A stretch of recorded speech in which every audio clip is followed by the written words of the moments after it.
আজি আমাৰ নৈনিতালত দ্বিতীয় দিনা আৰু বলক আপোনালোকক বেলকনিৰ পৰা ভিউটো দেখুৱাওঁ।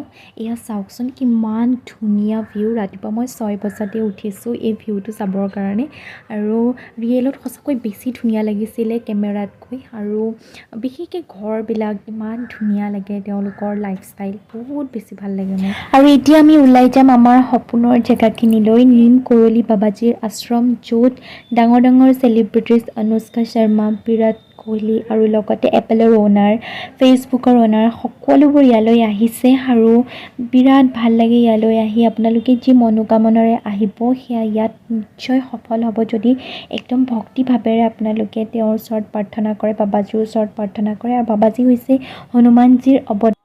আৰু এই জেগাখিনি কোৱা হয় কেঁচিধাম বুলি। আৰু ইয়ালৈ আহি আপুনি যেনেকুৱা ফিল কৰিব সেইটো আচলতে বৰ্ণনা কৰিব নোৱাৰি, কেৱল অহা মানুহজনেহে বুজিব ইয়ালৈ আহি আচলতে কেনেকুৱা